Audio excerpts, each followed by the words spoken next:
What's up, Leafs fans? Welcome back to another Leafs Nation After Dark. I'm Zack Phillips, and tonight we're going to be breaking down game number 59 of the Toronto Maple Leafs regular season, taking down the New York Rangers here tonight. And what was a kind of gross game that we all of a sudden get the big boys scoring, but it was uneventful, and then became something late, and the power plays don't look great, but Anthony Stolarz looks amazing. We'll break it all down here tonight. We'll break down what happened, what we liked, what we didn't like, as well as probably talk about some trade deadline stuff, because that's just naturally where we go when we're 7 days away from the deadline. And on top of all that, we'll be joined by the man, the myth, the legend, Jay Rosehill, as we talked about earlier. So we'll dig into all that and much more on tonight's post-game show.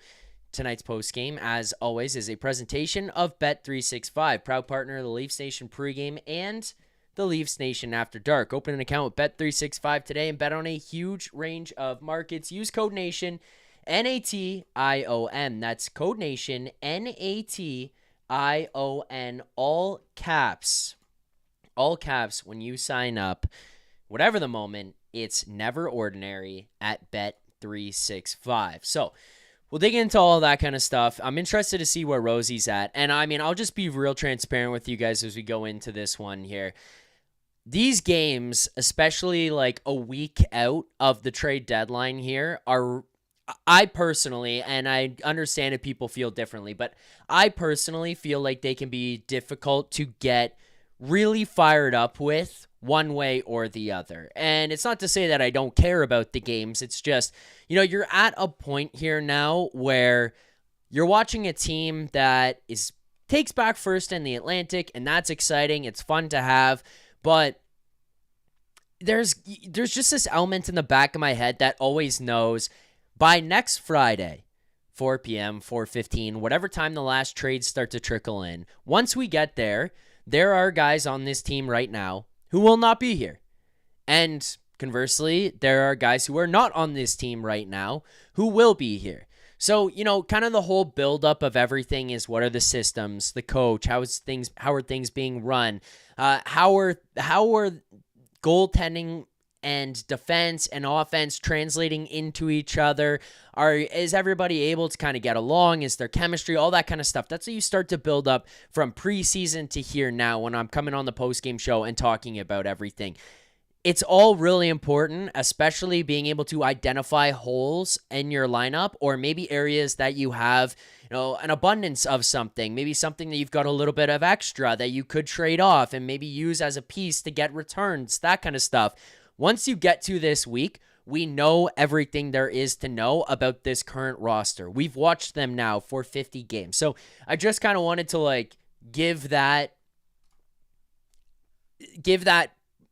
outline of my thought process before we dig into the post game here a whole lot more, because if there's people who are going to get really, really upset with tonight's game, I'm just going to be honest, that's not what's going to happen with me. There's stuff here that went on in this game that's that's stupid, and how can we do this? And I'm looking at some different moments, and some of the stuff, especially what happens with some of the big boys and some of the guys who are really important to this team, is stuff that's going to really, really actually kind of piss off probably even Rosie when he hops on here in about 10 minutes, just based on decisions and that kind of stuff. But on the opposite side of things, really happy with Anthony Stolarz. This is a team here tonight, and in this game, you didn't have many shots on goal tonight. You had 13 with, I think it was 8:36 remaining in the third period. There was 18 shots on goal, at which point, you had 3 goals.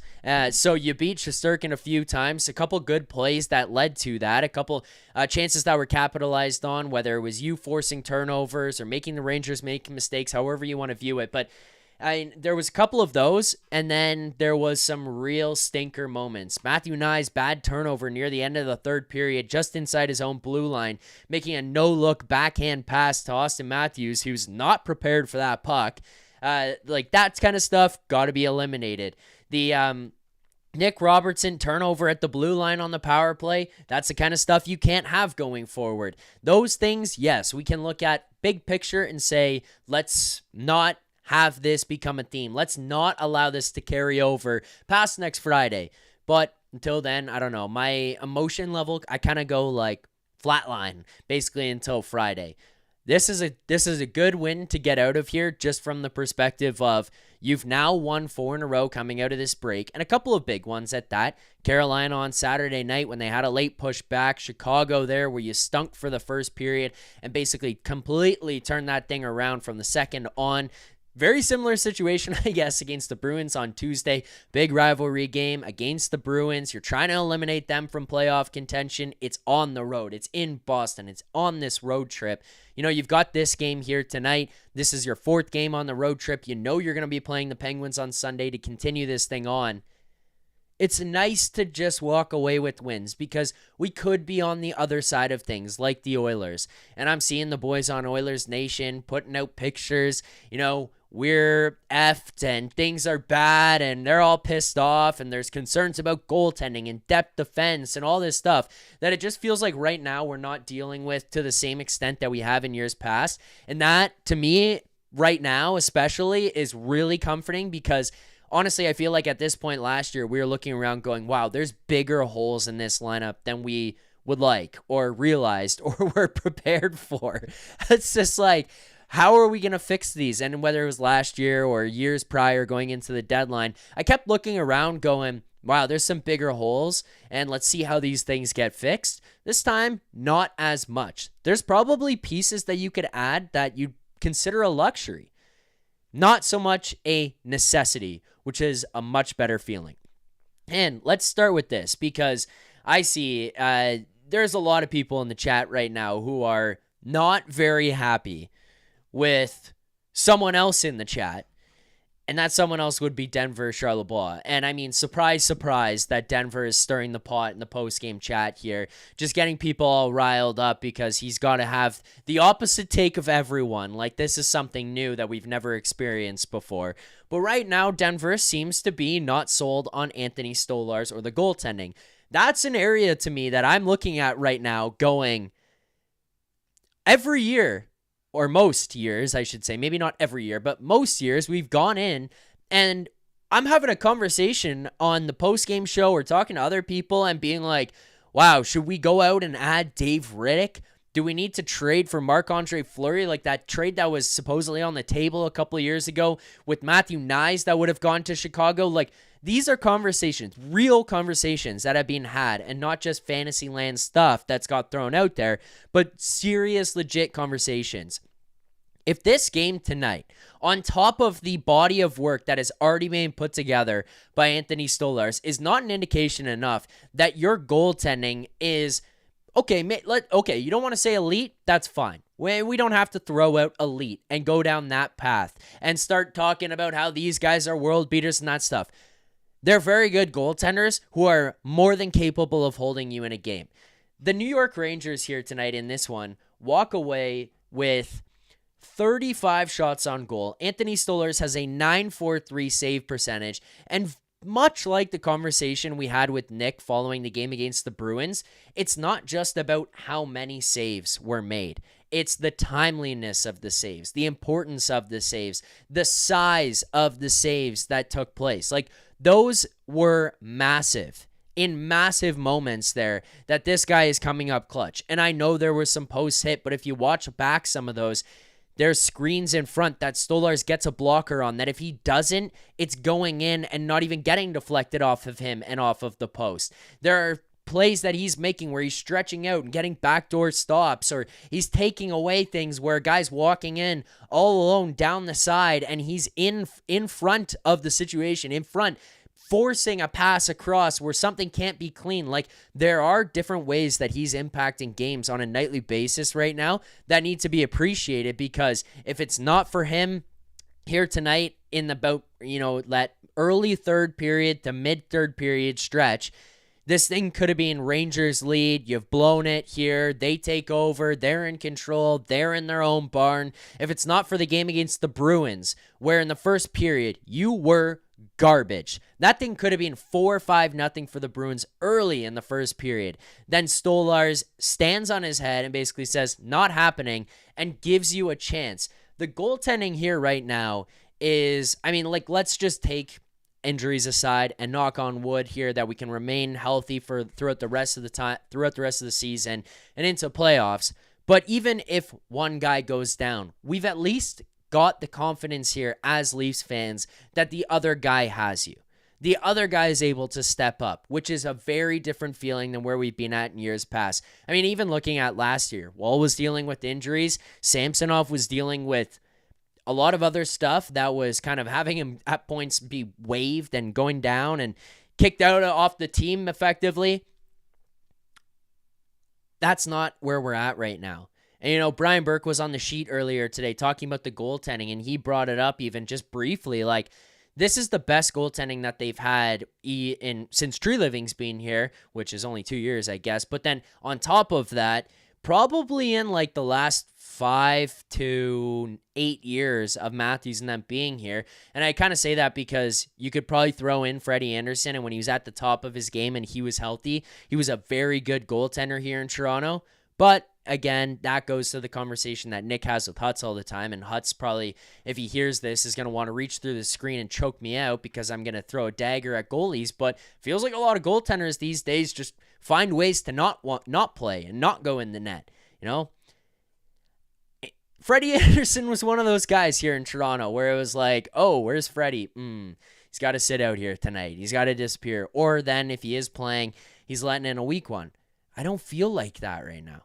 I just don't have that feeling in my gut with these guys, and watching whoever it is go in and night out. It's a much more comforting feeling and makes your life and your mental state a lot easier going into the trade deadline here as well, because we have seen deadlines, and not that long ago, where we've gone in and gone, oh, we might need to add a guy. Oh, we might need to make changes here. We might need to make improvements. Can we find someone else out there at this deadline to make a difference? So that's kind of the first thing that I wanted to get out of the way, because people are pissed off. Like, I mean, Denver is in there stirring the pot right now for no fucking reason after a big win in which Anthony Stolarz stands on his head, throwing out some shit here right now about how Anthony Stolarz he's not sold on. I don't know what else you need for this guy to sell you that he's a good, reliable goaltender. As we get to our next guest here, there's one thing I want to throw out first, and that would be, we have a new charity partner here on the show this season. It is a Friday night, so for those of you who didn't go out and decided to stay in and hang out with myself and Rosie as he's coming up here in a moment, you're probably chilling in the chat, and maybe you want your question or your comment read. And if you do, you can send those in via Super Chat. And our new Super Chat charity partner, Sick Kids. You send those in. Proceeds from our Super Chats go to Sick Kids. We've got a couple here, so I'll do these quickly, and then maybe the other one here. We'll get Rosie in on this one. So first one. So Sangham with the Super Chat. Thank you, So Sangham. Says, I hope Tree Living gets an empty net specialist. Yeah, jokingly, obviously, there, but yeah, the empty nets there at the end were pretty funny, watching these guys just fire it down over and over and over again and not be able to hit the nets. So that was a tough watch, especially when it's a guy like Austin Matthews who just continually firing down there, dying to get something that goes in and see it go through the uprights and just can't find a way to do so. But yeah, regardless, I don't think that the priority at the deadline here is going to be going out and finding a guy who can bury empty nets. Let's get to it here. I don't want you guys to have to wait any longer. I feel like most people are probably here for this man and not myself. Welcome to the show here tonight, Jay Rosehill. Rosie, how's it going, brother? Who's not sold on Anthony Stolarz? Show yourself. That's 10 for Charlebois, man. This guy comes in here, I swear, every post game, and he's got something to say. He's got something he's pissed off about. He just likes to be a dickhead or what? Like, honestly, even if you had some personal vendetta against Anthony Stolarz, something personal in your life, you couldn't stand the guy. You watch this season, and it's like, yeah, but is he playing good at goaltender? He's pretty like nasty. Still not sold on it. Like, I need it. Like, you just made Shesterkin look like a bitch. Shesterkin stopped. Like, how many shots? Shesterkin. And Stoli just like doubled him up and outperformed him and got the win. Like, what else? It's every single night with this guy, Anthony Stolarz. And I love it. I know, Can't dude. believe there's anything negative about it. It's like, oh, Joseph Wallsby battling sickness. He can't go. We got to go to Anthony Stolarz. Who the fuck in Toronto right now is going, damn it, no. I wanted to play Stoli anyways. I was like, well, the Rangers are hot, and like let's just play Stoli against the good teams and play Wall against the lesser of the strong teams. Like I'm all about that. I love Wall, and he's great, but he hasn't been playing as well as Stoli. And every time there's a test, that game rate tonight, with any other goalie, not Wall, with any other goaltender setup that this team has had outside of this year, would have been a disaster. It would have been a 4-1 loss, 5-2 loss, and kind of end of story. And we're always talking about what were the breakdowns defensively. What does everyone have to do to, stop the advantages we're given to the opposition? It's just that song and dance we've done a million times. And it's just not that way. It is a game that they weren't their best on, and they came out with a W. That's rare territory here from covering the Leafs, and I personally love it. And a lot of it has to do with Anthony Stolarz. I know. Looking at this one here, he's got 35 shots against. He makes 33 saves, a .943 save percentage, and not just how good that stuff was and the baseline stats are, like big saves, timely saves. You've just had the game tied by a fucking short-handed goal, mind you, which we can have in a whole other conversation about the Leafs power play.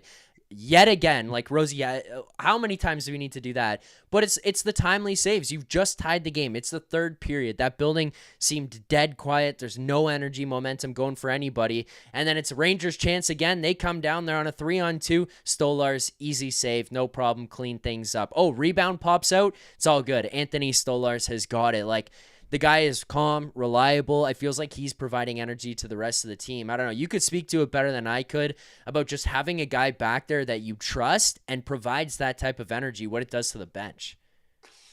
Yeah, it keeps the positivity and it keeps your level on the bench up where you want it in order to win games. Like when you're on a shitty team and you get scored on first and you get scored on immediately after you score a goal and you get doubled up on and you just can't close a game and you blow leads and you're just getting scored. It's always these letdowns on the bench, this deflated feeling on the bench. And on the inverse side of that, when you have a goaltender that's playing like Anthony Stolarz has been playing all year, it's like it's almost like you take it for granted, but it just is what it is. Like all those chances, think of all those chances you just said, those high-end chances, those breakdowns, and like constantly how many big saves are in the back of your mind from just that 60 minutes we just watched. Two of those, what if two of them, what if he just doesn't make two of them? Then the game's completely flipped on its head, and it's a completely different story. There's a completely different vibe on this podcast. It's a totally different story, man. And that is how crucial goaltending is. And to get really good goaltending, it is night and day for every aspect of the game. And like I said, just two of those. You just made it seem like he probably made 6 or 7 of those saves. Yeah. And he did. And the Leafs didn't play that good in front of him. There was also like 3 posts that they rattled off where you could have been like, well, that beats Stoli. But like 2 of those, just of all of that, 2 of those saves he doesn't quite make, which any other goalie would, 2 of those would get by him. And everything's on its ear. It's just crazy how good those extra little saves are. And you honestly take them for granted having a guy back there because you rely on him, you expect it. And it just continues with Stoli, man. And I don't love the way they rely on him a little bit too much. And I don't love the way they played, but good teams find a way to win. That's exactly what they did. And Stoli was obviously leading the charge in that. I mean, 6 1/3 says, hey, Rosie, we didn't play that bad. I think they did. I don't think this is a very pretty game tonight. Let's just call it what it wasn't awful, but you just look at, the crucial time where they're rattling off chances and rattling off posts and making Stoli make those huge saves. If you have, a Samsonov when he's not on his game in net there, and it's a fucking 6-2 loss, it's a different game without Stoli in there. They found a way to win. I'm Mr. Positive, dude. Trust me. Like I came in here going 4 in a row, baby. I love it. But it's on the shoulders of Anthony Stolarz. Okay, I hate to do this. You are Mr. Positive right now. I'm pretty positive tonight too, but we have to respond to some stuff in the chat because there are some sickos out there who want to bring up some negatives that are going on. One of which is now into game 59 of the year. So let's get to this super chat here by Maxentius Decimus. The man himself, Maxentius Decimus, goes in. Says, Power play 2, better than power play 1. That goal against was simply a good play. Let's focus on the first part of that. Power play 2 better than power play 1. At first, it was kind of a joke. Now it's kind of actually serious. That goal that Oliver Ekman-Larsson scored, it's generated by the power play, the second unit there. It's Nick Robertson, actually, who goes hard into the corner, wins a battle, and gets the puck back for the Leafs. They kind of cycle and swing it around, gets to the other side. Max Domi with some patience hits OEL, who frees himself up in the slot for the one-timer. But, you know, it's great to have depth contributions. It's great to have your second power play scoring. But what the fuck is going on with the first unit here still? How are we at this point in the year and we're talking about how the second unit is better than the first unit? At first, I mean, maybe it's a positive. At first, it was like, wow, the whole power play stinks. Now, at least, like, I look forward to the second unit going out because it feels like they'll get some chances. What are we doing? Why are we still talking about this almost 60 games into the year? Why? Yeah, it's crazy. We've been talking about it all year. To me, I'm not going to sit here and like tell these superstars that are 30 times better and more appointed to play on an NHL power play than myself, right? So I feel weird in doing that. But anyone from their coach can see that first unit for 59 games, it has just been garbage. And to me, it's clearly not physical. These guys are all touched by God with the physical gifts that they have. And to me, that's the problem. You give them a time where if you look at some of the great seasons that players have, and then you crunch the numbers on, well, how much of that was power play? There is so many guys who like wouldn't even be in the Hall of Fame if it wasn't for the power play. Yeah. Wouldn't be on the All-Star team if it wasn't for the power play. Wouldn't win XYZ trophy at the end of the year, personal trophies, if it wasn't for the power play. Guys can make their nut on the PP. And when that whistle goes and they kick their leg over the boards, they go out there and something switches in their mind that goes, all right, time to get daddy's cookies. And it's not necessarily a selfish thing. It's just their mindset is, okay, time to shine. This is why I'm out here.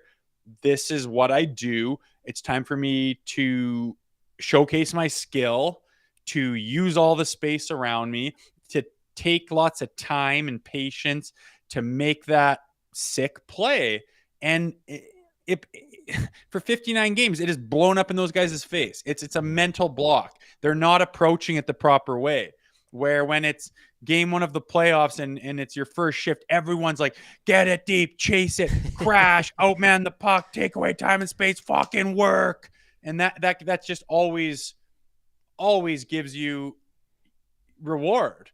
But on the power play with this really high skilled group of players, they're mentally not really. And that's what's frustrating, because what's the easiest thing to fix? If you have a piece of shit shot or you suck at skating, it takes like months and years of repetition and 10,000 reps and all this stuff to make it better. With mental stuff, you just have to physically make the decision to change your way of thinking about it. And that's what's frustrating about me, is we're at game 59 and they're still just out to lunch dog shit on power play, and they're way too skilled and gifted to do that, man. It's a mental thing. Clearly, it is not a physical problem. It's how they're approaching it, and it keeps blowing up in their face, and it's odd that they can't fix it. It's honestly odd. You can't change the players. You can't force anything. To me, you look at Savard and go, should we just, like, how easy is it to change the power play coach? I know. Just fucking anyone else. Just throw shit at the wall and see if it sticks. Like, what are we doing at game 59 still having these blowups?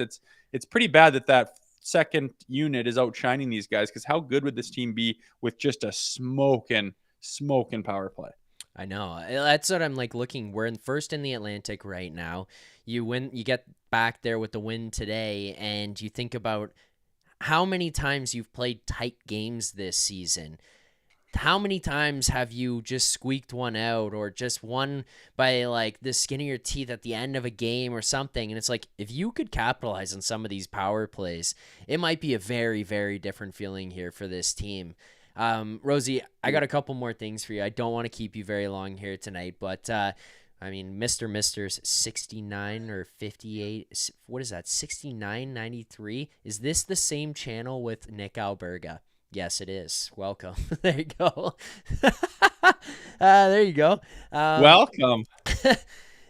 We got. I got a question for you because I'm interested. I watched this happen. I didn't really make a big deal out about it, but So Sangnam sends a super chat here for this one.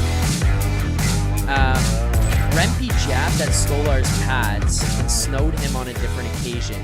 Those were basically invitations to dance, but there was no direct response by Revo. I watched those happen. I kind of crossed my mind, but I wasn't really up in arms about it. There was also that massive hit thrown by Ryan Reaves on, I think it was Carrick in the corner, that there was no response on by Rempe, no response on by Carrick himself, who's a guy who could chuck them too. I don't know if he wants the Reaves matchup, but regardless, he's capable. Did you make a big deal about that non-fight, like, invitation didn't go? I didn't really. I get it, especially for a guy who's got one fight all year, but I didn't think it was as big of an issue. It's not a big issue. I'm not up in arms about it. Like, nobody's hurt. Nothing crazy happened. It didn't affect the game, but it just shows the difference in eras. Like, especially when you haven't played in almost a month and a heavyweight fighter gets inserted into the lineup against a team who's scratching and clawing for their playoff hopes, who has this young and up-and-comer who is known just to run around and scrap and make a bunch of noise, and your head coach, who's a former maniac heavyweight enforcer, kind of says, you know, that guy over there on the other side, yeah, he's really effective. He's going crazy, but we're putting Revo in tonight. And then a guy, like, takes 4, like, jabs hammering away at a covered puck on your goalie, snows him, gets in a couple guys' face, causes a couple little mini scrums.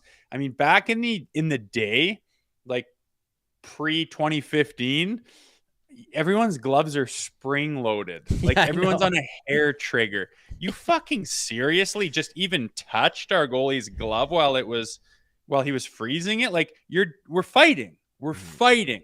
I'm coming out there. I'm lining up against you. I'm looking over. When is that guy throwing his leg over?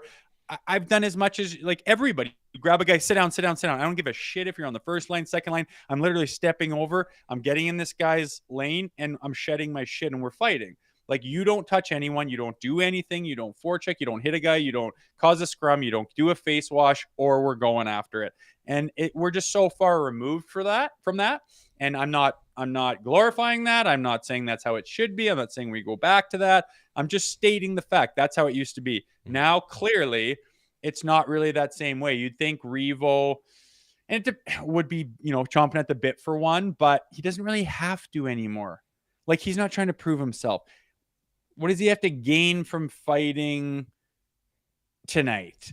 Unless the team's down and they've got the momentum. It depends what the score is. There's times where the Leafs are up and, Rempe would have to come after Revo. And there's times where, they never really got the lead. But they could, maybe when they tied it right away and he gets out there and Rempe's doing that stuff, you could come after him and say, no, we're going. But obviously didn't feel the need to do it. So, is it a huge deal? Am I mad about it? Like, of course not. It didn't really affect anything, but just the game within the game of those two guys and their mindset. It used to be hair trigger, spring-loaded gloves for that kind of shit. Now, obviously, it's not, but different era. Revo doesn't. I mean, he's 38 years old, is he not? Like, dude, that's a hell of a lot different than being 28. I'll tell you that right now. Yeah, this is also probably a guy who's looking around realizing this is the first time he's gotten in the lineup in like a month. And maybe sitting down in the penalty box for 10 minutes just off of like going nuts for something tiny is not really the reason that he's going to want to take himself out of a game and take opportunities away from having shifts or something like that. I want to ask you one more thing about like a big Potential big issue here, and I want to see if you think it's as big of an issue as it is. I thought Austin Matthews is actually pretty good tonight. I thought 34 looked good. I thought he was dangerous. He had some opportunities. He got himself into some good spots. He just couldn't capitalize. He hasn't been able to beat a goaltender for a while, and this even predates the Four Nations face-off. Like, we're extending here. This is probably one of the longest droughts of Austin Matthews' career in terms of actual days without scoring past the goaltender. I know he looked good. I know he's created some chances and he's been in some good spots, but there's something to him right now that I keep watching and feeling like something's off. Like he's just off on everything he's doing. Like, can't score. He hits the post on that wraparound play. He makes that nice tip in front that goes behind the back, but it can't go in the net. Like, he can't find ways to put it in. Are you concerned, big picture, about Matthews? Do you think that maybe this is just, we just watched 69 goals out of the guy last year, and we're used to that all of a sudden? That's what's in our head, so we expect that, and you just can't do that every year? Or do you think something might be going on here to be causing this? Well, it's the polar opposite from last year. Everything was going in last year, right? Everything. He'd spin off the half wall and rifle one on the ice, and it would go in. Like, how many did he score from the half wall last year? Nobody scores from there. I mean, fucking, why couldn't I spin off the half wall on the ice and get one to go in? Are you kidding me? Everything went in last year. And this year, it's not really the same story. And like you said, he's hitting posts and these chances aren't going in. I think he's hurt. I think his back is hurt. That is my guess. I have no inside information on anything. That's what I believe. That is very debilitating. Every time you take a stride, or if you've ever had a bad back, especially lower back, when you need to like jostle for position or quickly move or quickly react to shit, man, your whole body, the upper body and lower body is pushing back on you. And I think that's affecting his shot. I mean, the opening shift, he walks on 1-to-1 time, and that used to go bar down in his sleep. And he whiffs on it, like he completely fans on it, and he's done that quite a bit in recent memory. And then once that starts going, and once you start getting that in your head that it's kind of, it's just doesn't feel right. I think that you start to get snake bitten, and then it starts to snowball, and then it starts to have people talking about it. And he is absolutely snake bitten right now. He's in a rut, and he needs to bury a goal to get out of it and have it snap. But what I focus on is the fact that he's getting the chances. He is snake bitten. He's hitting posts. He's still playing good. He's on a 8, 9, 10, 11 game point streak right now. Like, can you imagine playing in the National Hockey League and being on a 10-game point streak and people just being like, what's wrong with him? Like, he's ridiculously good. The chances are still there. I honestly don't believe he's fully healthy, which is the only part of this that scares me. The fact he's hitting posts and hasn't scored in whatever amount of games, I could give a shit. Like, the guy's a goal-scoring machine. He's in a rut. He's still putting up points. He was without him on the ice, we don't score that winning goal. Marner makes a wicked play on the glass there, jumping up. He's like 2 feet off the ice to block that shit down, knock it down. Austin pulls it over and puts it over to Nye's guy to win the game. He's still doing a whole bunch of that stuff. Just his shots aren't going in, but they are hitting the post, and they are. I really think he's hurt. That's the only thing that scares me. I don't care that he's snake bitten, hasn't scored in a while. That's not gonna last forever with Austin Matthews. It's just not. It's just not going to last. Yeah. But I'm just a bit worried that everyone's talking about how he's not himself. I agree, and I think he's hurt. I don't think, like, every action he makes, I'm like, what the fuck was that? He used to just wire that far side bar down, doesn't give a rip, and now he's just a second off, and I just don't feel like his body is doing what he's asking of it. Yeah, that's the only thing. Like, Jeff Merrick is in the chat here now as well. He said, no concern about Matthews. All goal scorers are streaky goal scorers. And I agree with that. I think the thing is just watching him. Like, Rosie, we watch this guy 82 games a year. We get tweet notifications when he scores in practice. Like, the coverage of this is insane. We know what he's up to at every moment of the day. This is just one of those ones where it's like we watch it so much. It just feels like there's just something like you can see it. There's just something that's kind of off, and it feels like that's part of the reason that those goals aren't going in right now. But that's part of following this guy and this team the way that people do. Yeah. There's probably too much scrutiny and there's too much of a magnifying glass. It's not really fair. But on the other hand of it, you know him so intimately that you can tell when he's not himself. Yeah. And so I think both things are true, and it's not necessarily fair to pick a guy apart. Like I said, he's on like a heavy point game streak, leave him alone. But on the same token, we know this guy pretty well. We watch him very closely, and he doesn't seem to be himself. And again, I think that all roads lead to he's not 100% healthy. And the Leafs are notoriously cagey about what they give out as far as information on injuries, and I completely understand that. Yeah.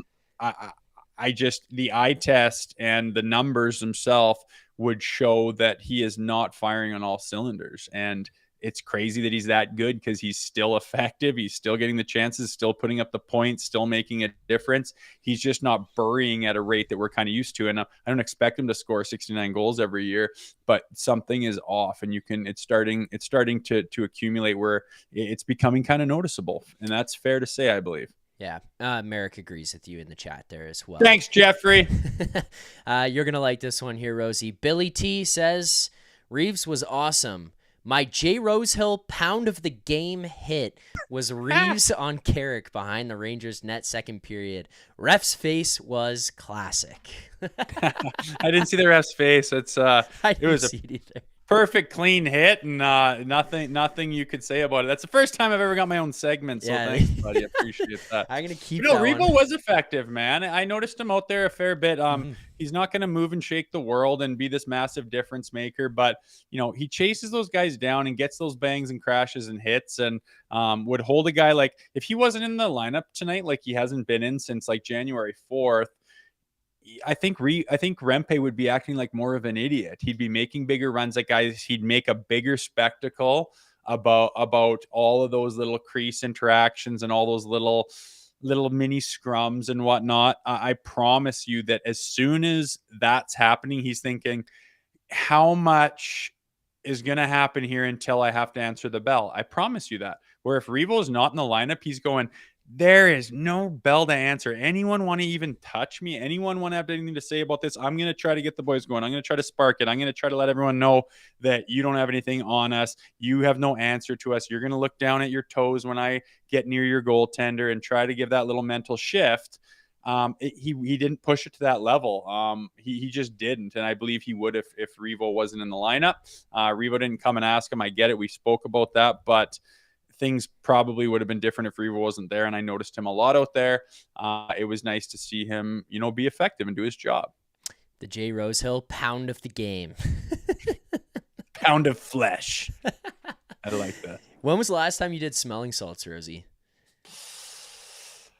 It would have been the last game I played, I bet, man. We'd have the ones you just crack and just wham, wham, and it was funny. And I used to always pass it back to the trainer, and it'd be so funny to see the people behind the glass and kids or moms or something be like, what was that? And you act like you just it's just ammonia, right? But you're just hammering, you're feeling like a bit of a maniac. So it's kind of fun to wake yourself up for that. Usually I between all the stuff and your little Sudafed was a thing, even though in my era I don't even think it had pseudoephedrine in it anymore. But guys would always be trying to jack themselves up doing a shot of Red Bull and stuff, and I don't think most guys need any more jack up than they get, but those little salts are the icing on the cake usually. Yeah, I mean, I got a shipment. Yeah, I got a new shipment. Wow, how long are those gonna last? I don't know. Hopefully a while. I got these ones come in here. I'm gonna get new ones before playoffs, so I'll have these until then. And I got a bottle for Vacation Vic and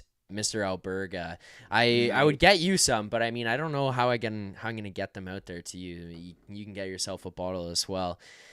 Rosie, appreciate you doing this here. We do have another super chat as well. This one's not a question, so don't worry. You're not gonna have to answer anything here, but this one comes from Maxentius Decimus.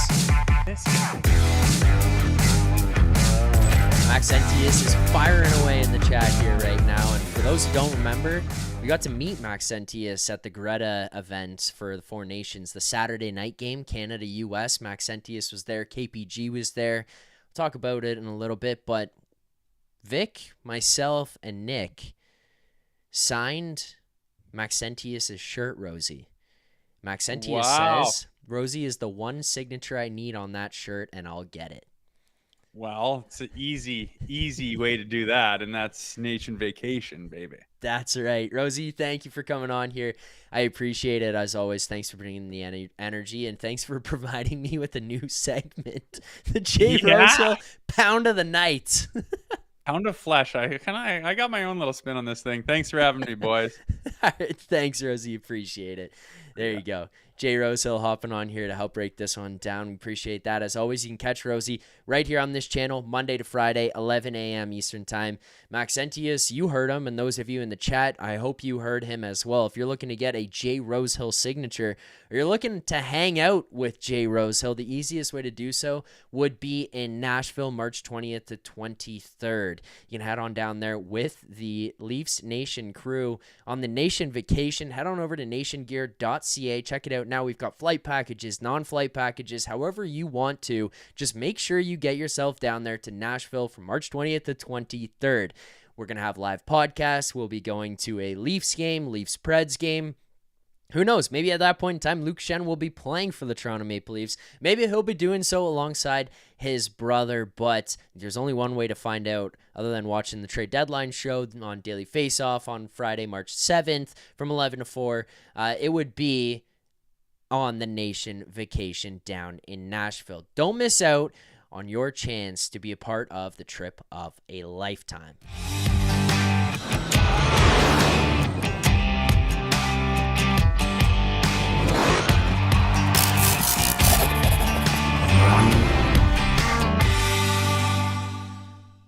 All right, keep getting those likes up. We do appreciate Rosie stopping by here. We've been on the show for about 43 minutes. Jeff saying, when's the sheet vacation?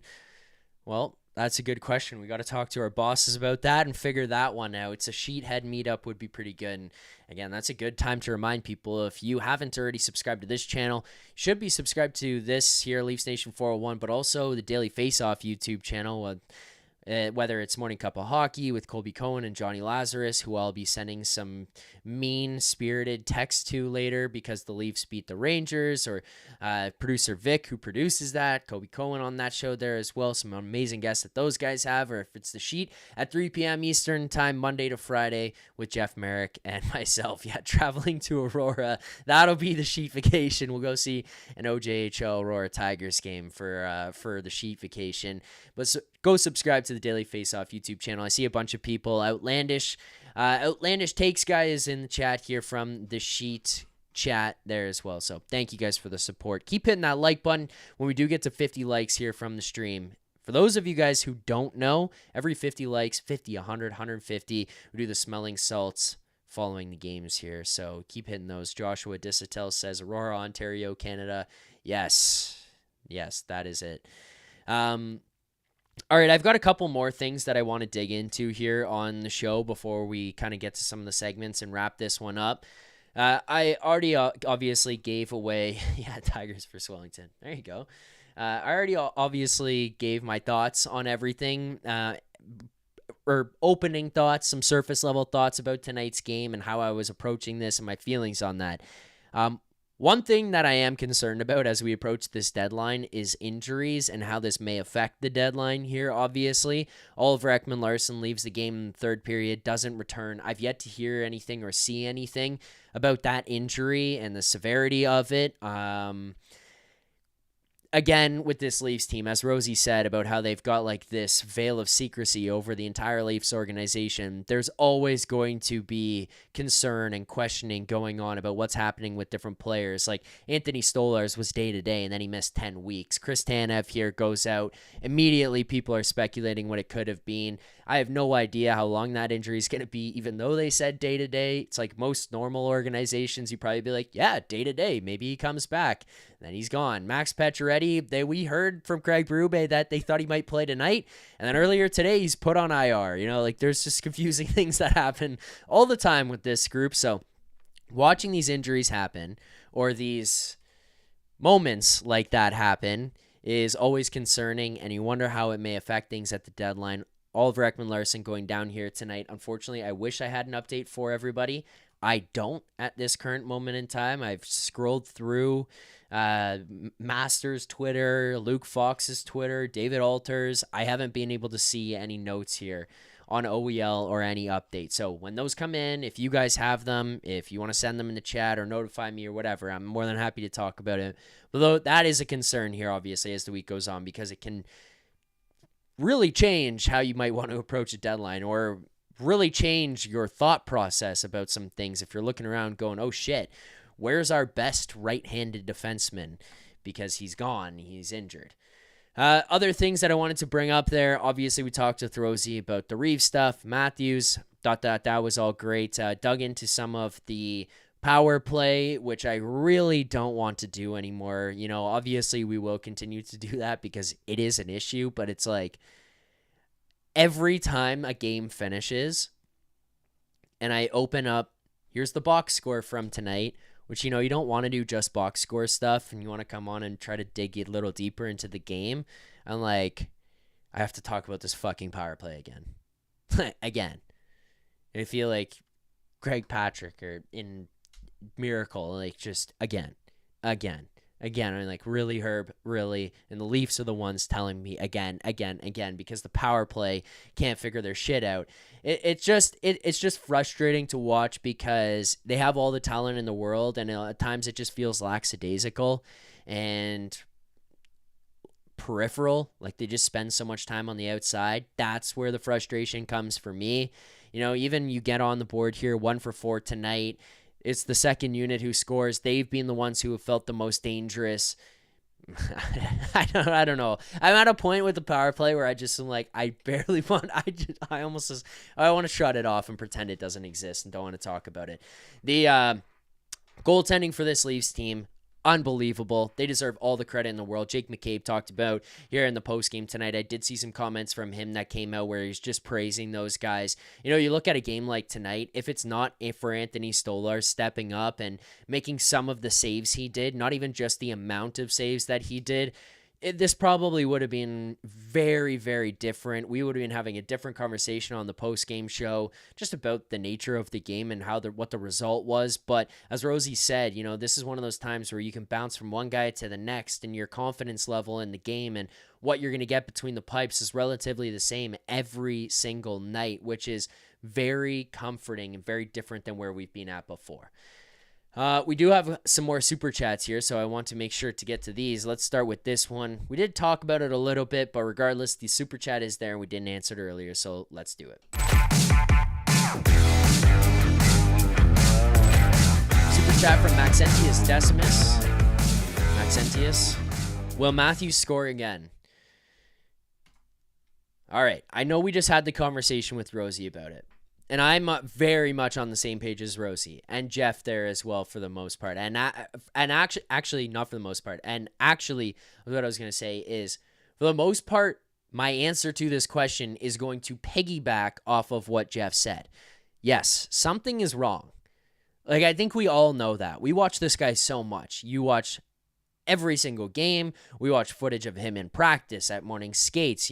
Every time this guy ties his skates up, I'm getting a tweet notification from Mark Masters that he's done something different or he changed the way that his helmet sits in the locker room or something. Like we know everything about this guy. So we know when things are off. And something's off. He is just this much off on everything. This much off on everything. 6 1/3 says, good question, Maxentius.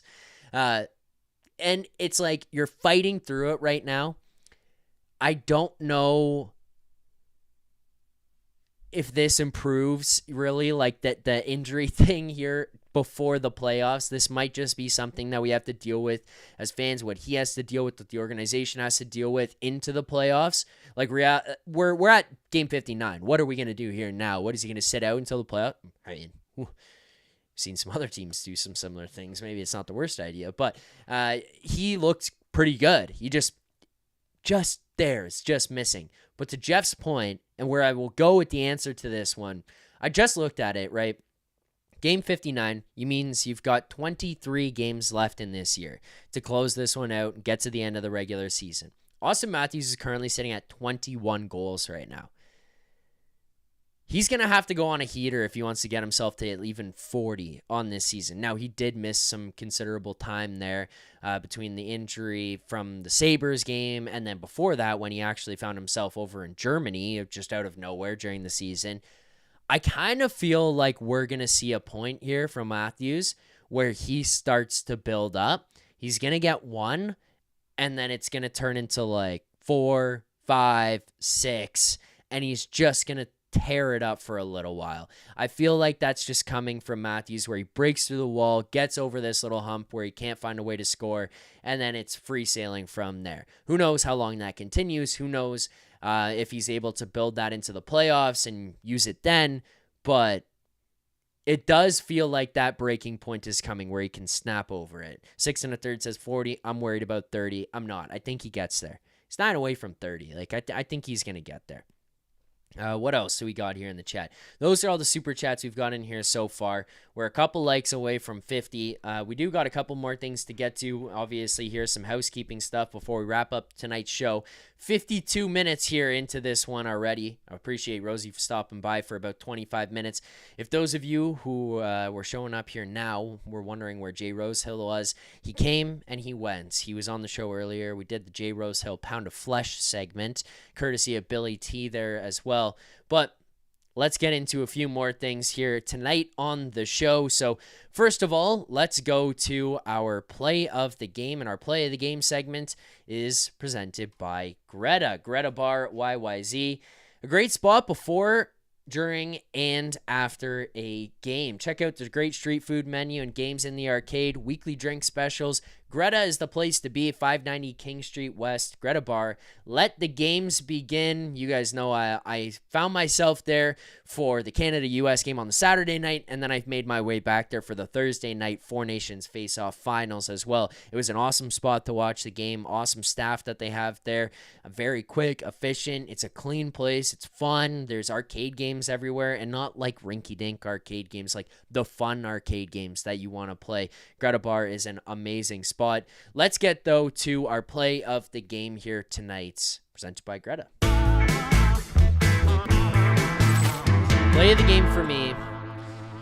I think my play of the game is actually going to be Matthew Nye's goal. Look, that game gets tied, and as ugly as this one was, and as much as I would have liked to see a whole lot more from the Leafs from a production standpoint and what they were able to kind of generate, I mean, where we were at with 8.5 minutes left, and I looked at the clock, and there was 13 shots on goal. I'm like, whoa, there's 30 shots for the Rangers, 13 there for the Leafs. Like, I know shots on goal isn't everything, but it does feel kind of shitty when you're on that side of things and you're looking at, this other team has put up this many and they've got Igor Shesterkin down there.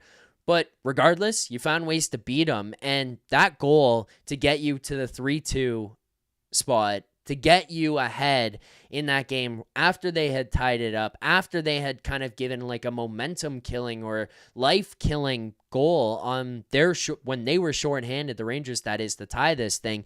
They came back down after and had another prime opportunity. Stolarz puts a stop to that.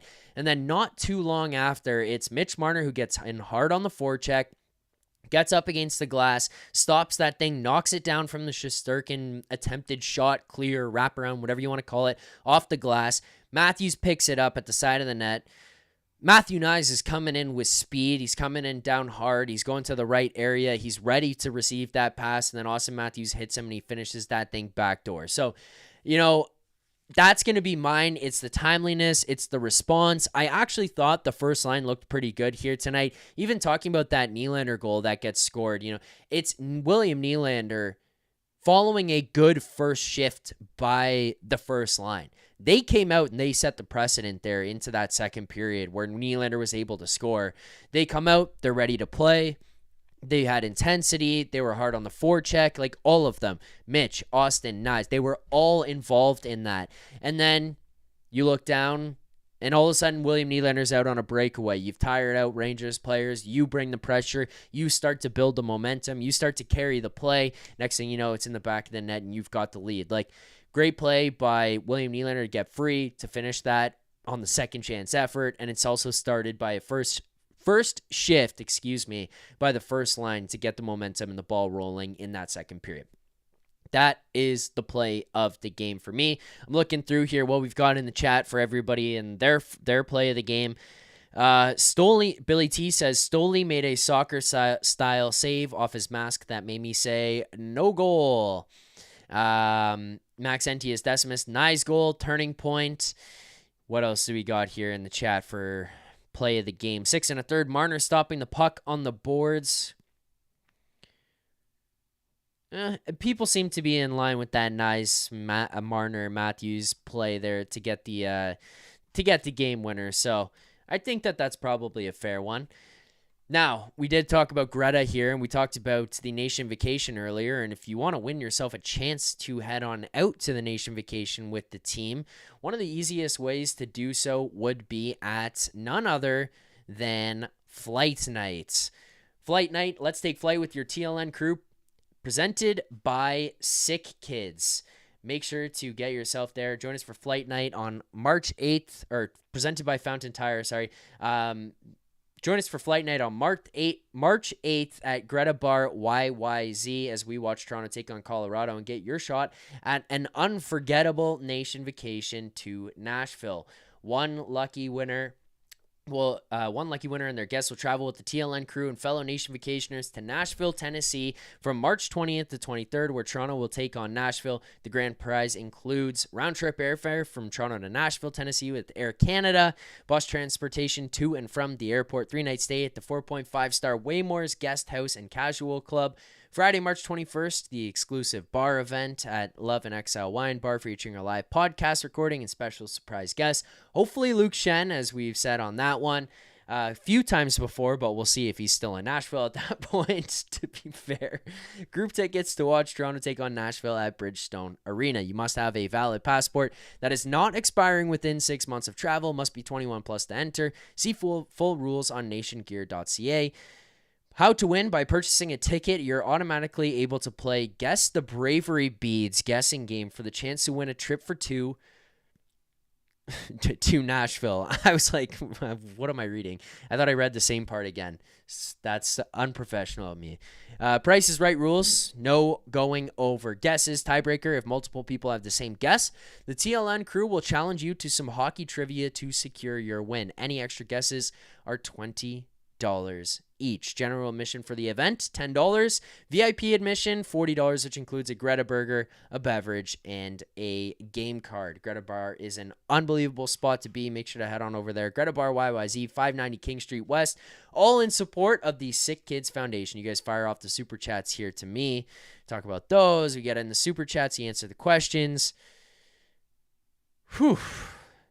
Forget what it's like just powering through the read there. I want to make sure I get in all the information so that everybody knows what we're doing and when we're doing it. March 8th at Greta Bar. We do have something here. I said it to Rosie when he came on. I got a new shipment of smelling salts. Oh, also Jeff there says Benoit eating the puck at the end of the game was a sneaky good play. It was. Benoit has been pretty good. You know, producer Vic was not the biggest fan of Benoit for a little while there to start this season. I think the allure of last season wore off, but I looked a little deeper in it, and I've been a fan of Benoit. You know, get past that spot that you were in last year where it was all sunshine and rainbows. You got to understand there's some warts in his game, but I think he's been fine. I think he's been good. He's a good addition in there. Joe Hill, hey Zach, how are you doing, mate? Pretty good, Joe. How about you? Great win tonight by the Buds. How concerning is Matthews? I think we've talked about it a bunch here tonight. I think he's definitely laboring something, but he still looked good, which is the other thing. Like, he looked dangerous. If he didn't look dangerous, I would be concerned. Okay, we hit 50 likes on the stream. There's a couple more things to get to, and we'll wrap up with the grade of the game as well. Let's see if we can hear it.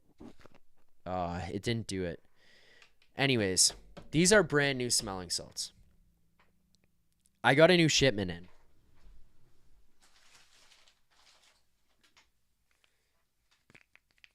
I've got a bunch of bottles.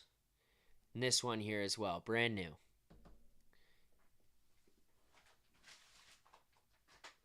Two of those are for Vic and Nick. One of them was just extra. Because it's just buying in bulk, I guess. There is a chance that I do these smelling salts here right now and cry for the rest of the show. Like, brand new bottle. I put the water in, shook it up, and activated it like 30 minutes before we came on the show. There you go. Listen to that. This is a little scary. I'll stop talking about it. I was trying to delay because I'm kind of scared of them. Thanks for liking the stream. You get it now to 100. We'll do it again, but... Oh, God, okay.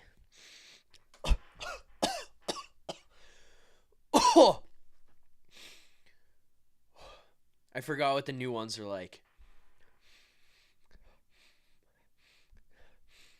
There you go. Oh. There. Thanks for liking the stream. Thanks for supporting the channel. Thanks for supporting Sick Kids. Thanks for making me do smelling salts. Oh my God. All right. Thank you guys. I got more stuff to get to here before we wrap this thing up. Let's now go to our best bet, which basically is going to be about the same result as the smelling salts, just where they're now. Our best bet segment is presented by Bet365, proud partner of the Leafs Nation pregame and the Leafs Nation after dark. Open an account today with Bet365 using code NATION and bet on a huge range of markets. Use code NATION, N-A-T-I-O-N, code NATION, N-A-T-I-O-N, all caps, whatever the moment, it's never ordinary at Bet365. A lot of the talk here tonight by myself, by Rosie, by those of you in the chat was about the Leafs' inability to shoot the puck on net, which really doesn't help you when you bet a player to get over shots on goal.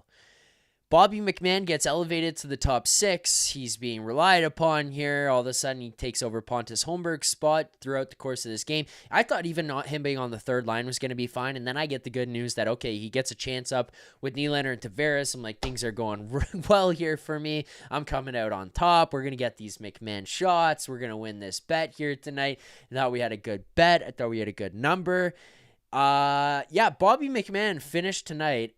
Oh, also, I thought Bobby McMann going on the Amazon Prime was going to give the boost that it seems to give the Leafs every time they play on Amazon Prime. But anyways, he finished tonight with 0 shots on goal. Pretty hard to win an over 2.5 when you get 0. So we lose that one here tonight on the Bobby McMann over 2.5 shots on goal, which, excuse me, does only lose us 0.5 units on the night.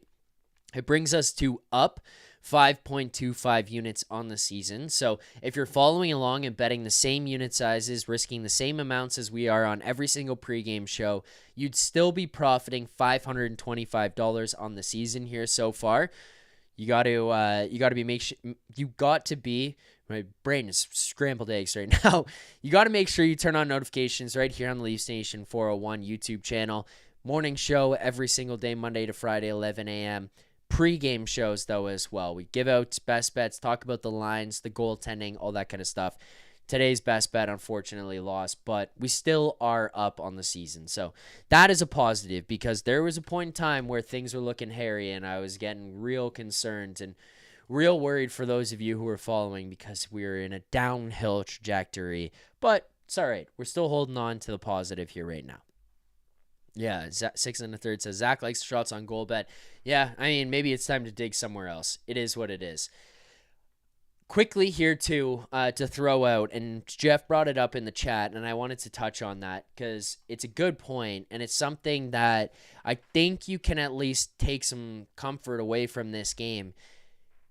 Philippe Myers looked pretty good tonight as well. They talked about it on the broadcast there too. I thought he looked comfortable in the game. He stepped up into the role pretty well. He seemed to be able to just handle the fact that he had to fill into a role with some more responsibility here tonight and just take it on the chin. He hasn't played in a little while. You think back, he didn't play Saturday, Sunday, or Tuesday in those games. So then the last time you would have seen game action would have been prior to the Four Nations.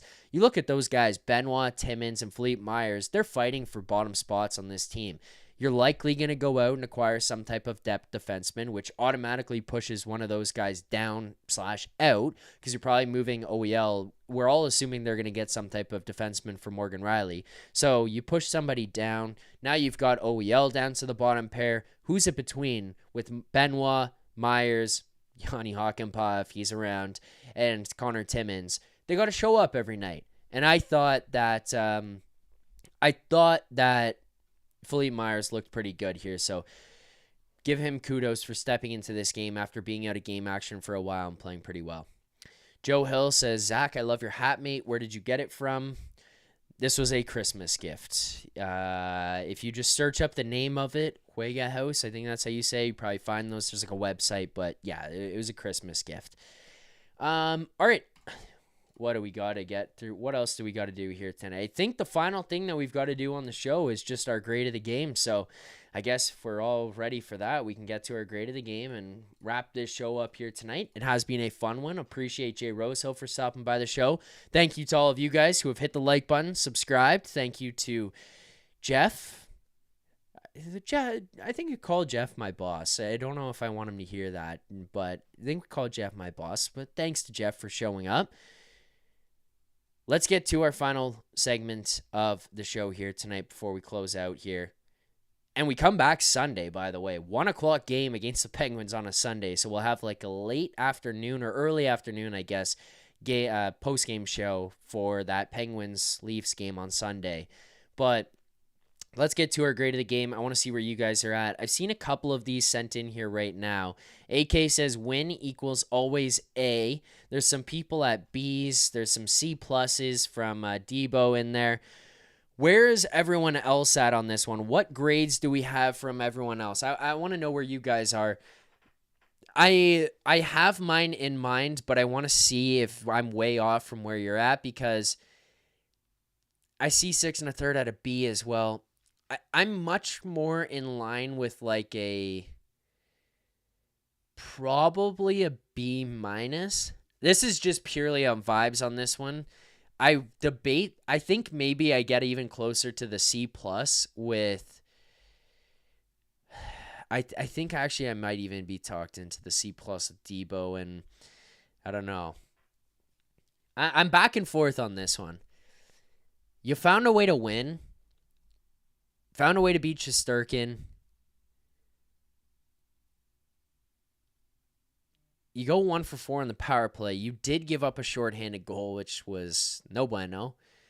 That was a bad play by Nick Robertson, by the way. I'm giving Nick Robertson all the credit in the world for the heart, the effort, everything that he has been giving to this team over the last little while. Rescinds his trade request. We all know, by the way. Like, let's just make this clear. I'm not saying he gets traded. I have no idea. Like, I don't know. But I just want to make sure people in the chat, like next Friday, if he gets traded, aren't coming here going, what the fuck? How did this guy get traded? He said he rescinded the request. He's not blocking trades here, okay? He's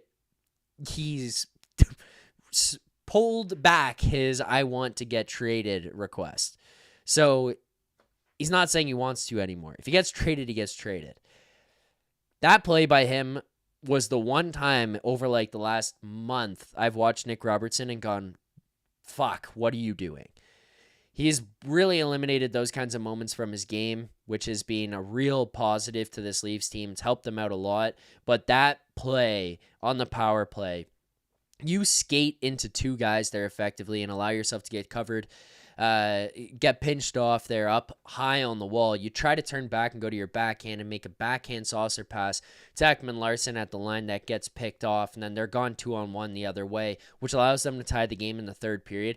It's a shitty play by Nick Robertson. It is what it is. Like, He's played really well. I think he's contributed. I feel like he's stepped up in other aspects of the game. We saw Simone Benoit making comments about the physicality of Nick Robertson the other day and how hard it is for bigger guys to take those hits and how much it helps the team when a guy like that is stepping up. But you can't make those plays. You just can't. Like, that stuff kills you. Think about it. Think about if you got burned here tonight, and that was Mika and Will Cooley. Think about if that's Anthony Cirelli and Brandon Hagel.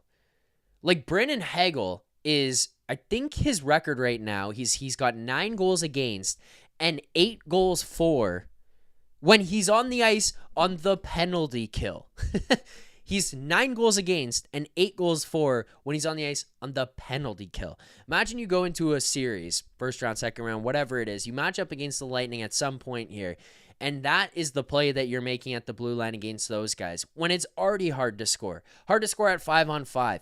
Hard to score on the power play, especially for this team given the history that they've had. You give up that play, it's probably in the back of your net with the caliber of players those guys are going to have, with the quality of chance that you're giving up as well. Oh, you cannot be giving up that play. That's a bad one by Nick Robertson. I don't want to rip on him too much. He's been very good over the last little while, but that's a bad one.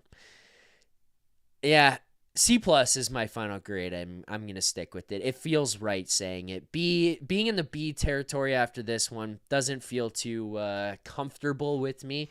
It's not like I felt like they played terrible. It's just that I felt sleepy. Like, it felt quiet all the way around. Maybe we should start, I feel like we should start throwing some jabs at Rangers fans as well for how quiet that was. At JLazzy23, why is Madison Square Garden a library? I want to know. 1 for 4 on the power play. You do go 3 for 3 on your penalty kill. So penalty kill back heating up again. They've been good over the last little while. The Leafs blocked 25 shots here tonight. The Rangers only 9. You got to give a lot of props to your defense there for blocking 25 in a night where Anthony Stolar still had to face 35 shots. So that's kind of telling as well. What a stat that is. Every now and then I love just looking at the box score and it's like, whew, wow, okay, where did those numbers come from? But yeah, and you got out of here with the win. I'm good with that. Joe Hill, here, I'll answer this one. Oh, there you go. There's some stuff in the chat. Joshua Distel, keep an eye on right D. Luke Shen, an ex-Coyote right D. Connor Murphy. Oh, this guy, we're throwing out a ton of guys in here. Luke Shen, Connor Murphy, Mario Ferraro, one-time Cup champ Bowen Byram could be moved before the trade deadline. I mean, I don't think I would put a near 0% chance on Bowen Byram being traded to Toronto.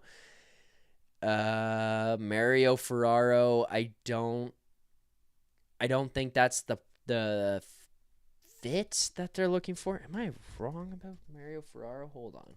He's a left-handed defenseman, I think. Yeah. Yeah, and they're looking for right. I don't think you're going to add another left. And then Connor Murphy, I guess. Luke Shen is the one that seems to make the most sense to me if you're going to go and trade for. It feels like the fit. There are smarter people than me that would know much better than I do, so I don't want to just speak out of my ass on it, but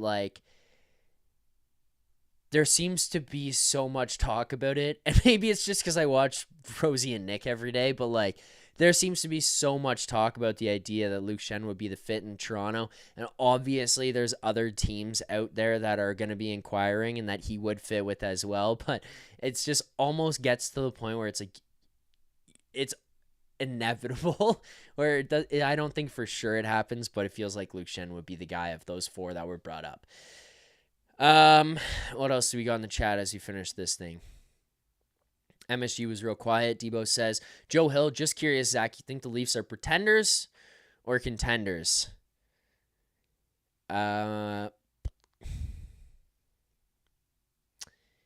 I think your goaltending makes you more of a contender than you've been.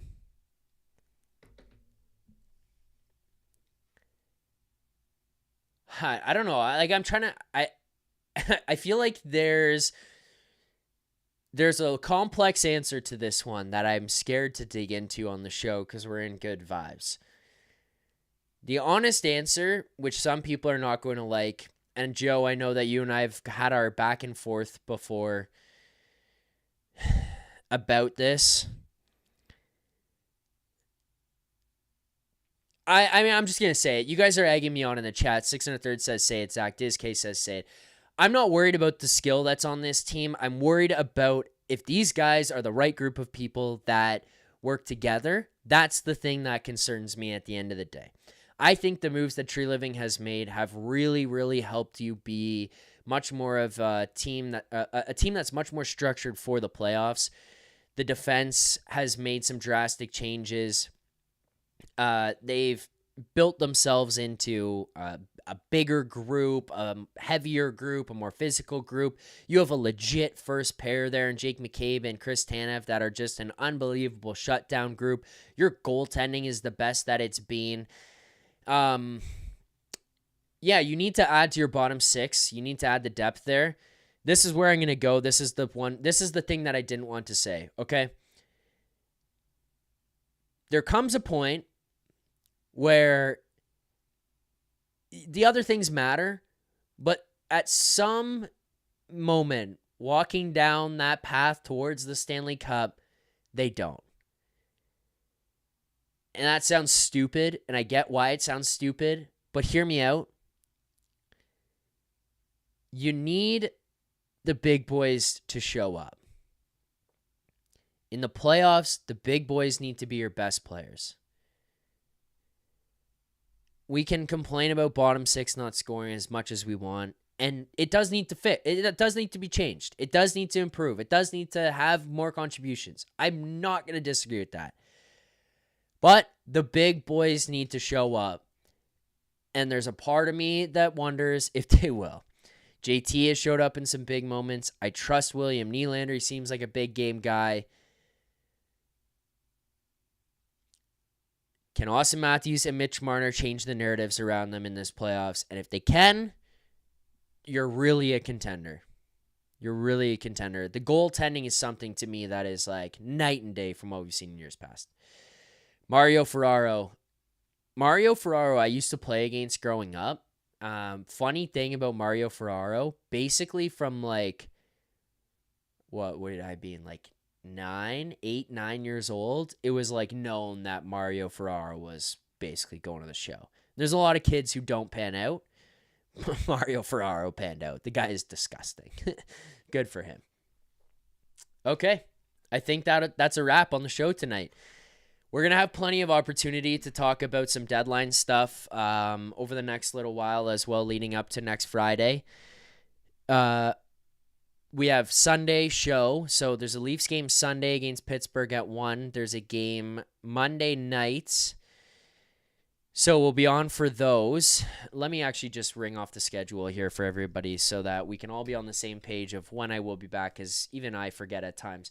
So we will be live for Sunday 1 o'clock game, which means we'll start the show probably around 3:45 on Sunday. Monday against San Jose at 10:30. Wednesday the 5th, 10 p.m. Vegas. Oh no. The 1 a.m. show. The 1 a.m. show is so hurting. We'll be here. Doesn't matter. We're here. Okay, there you go. That's it. So Sunday, 1 o'clock game. Monday, 7:30 San Jose. I'll be live after those. You can talk about them then. Wednesday as well.